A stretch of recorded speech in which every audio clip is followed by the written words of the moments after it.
Hey, what's going on, people? I'm Eric Petty-Owens, A.K.A. the Finance Boy. If you have any questions about this video, what exactly it is my company does, the Petty-Owens Enterprise, and anything else other than that, you're more than welcome to shoot me an email at thefinanceboy@gmail.com. I also have a Twitter account. You can follow me on there, which is the same thing, The Finance Boy. And also, please check out my blogs. You know, there's a lot of great information on there when it comes to the philosophy of money, specifically not just for retirement, but overall, you're going to have a new way of thinking about money when it comes to your perception of it and other people's perception of it. That blog is thefinanceboy.blogspot.com. I repeat, that's thefinanceboy.blogspot.com. So I basically decided to do this video to tell you who it is that I am and what it is that I do. I came into the finance industry on complete accident. You know, it wasn't some lifelong dream of mine. You know, it was far from that, if that matter. But, you know, at the time when I got into this industry, I was in college. And like a lot of college students, you know, you need some extra money in your pocket. So I decided to go and look for the job.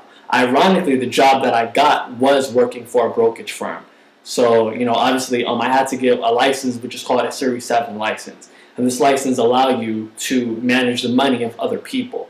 Thank God I passed the test the first time above the national average, and that led me to working with the brokerage firm so that I can manage clients' money. At the time, the brokerage firm was really pitching a pharmaceutical company that I really didn't believe in, so I decided to do my own research and find a company that I could believe in, and that company was China Mobile. The ticker symbol for that company is CHL.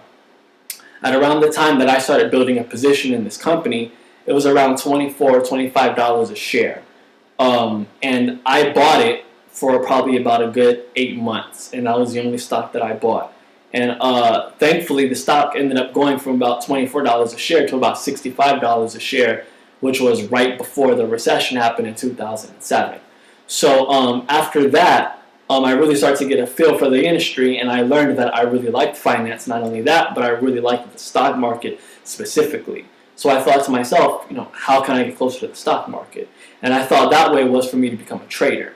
However, when I became a trader, I learned some very valuable lessons. And one of those lessons was that when you work for a trading firm, their priority is not necessarily how much money you make, but it's how many trades that you do.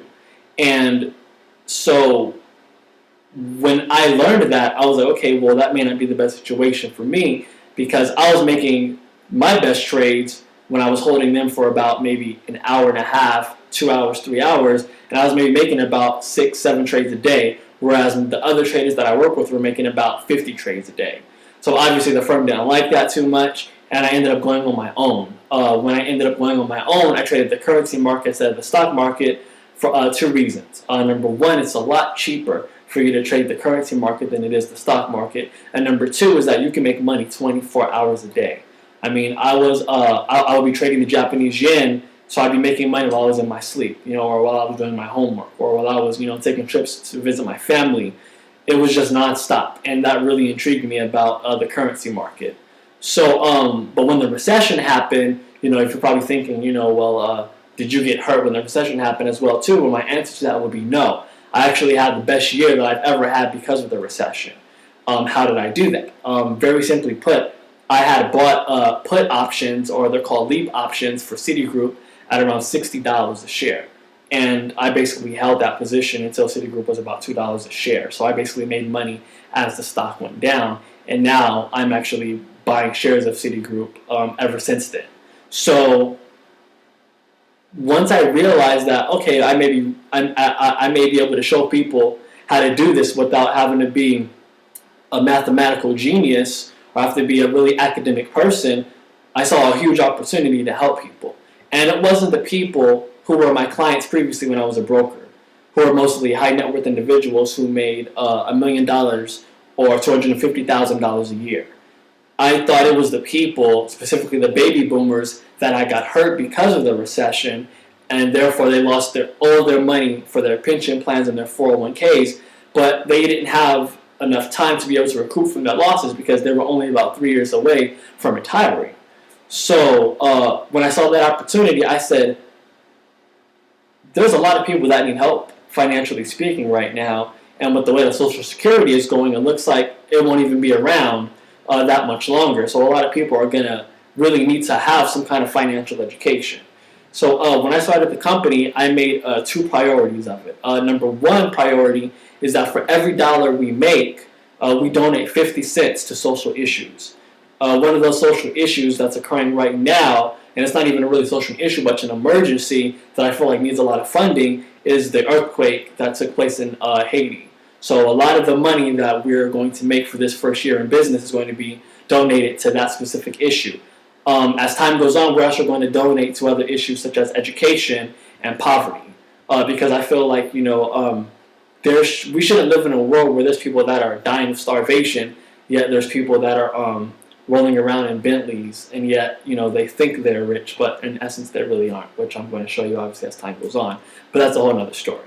So the second priority of the company is that we specifically help people towards retirement, and we don't want them dependent on us, meaning that we show them how to be in control of their finances. By no means are we a brokerage firm, or do I ever want to start a brokerage firm, because we do not manage a penny of our students/clients' money. So we are more of like we are more like a one-stop information for them when it comes to their retirements. And we actually are even going to recommend to them to look for other companies or look for other financial products that can help them in the best possible way that it can. So with that being said, I wanted to give you guys the opportunity to show you the approach that we take, which is more of a social perspective than it is a technical or fundamental perspective. What I mean by social is that we invest we invest socially. It's called social investing. And what I mean by that is the basis of how we analyze a company or make any investments for our students is we focus on the people, current events, what's going on around in the world, and their emotion attached to those current events, such as greed or fear. Because, you know, although there's a lot of involvement with technology and computers making trades for people automatically, at the end of the day, there's still a person behind every trade, and that person is experiencing the emotion of fear or greed. And that's where we base our analysis on, is how people are feeling when they make these investment decisions. So with that being said, I wish you guys all the best of luck. You know, don't do anything unless you purely and you sincerely enjoy what you're doing. That's the only way you're going to be good at it.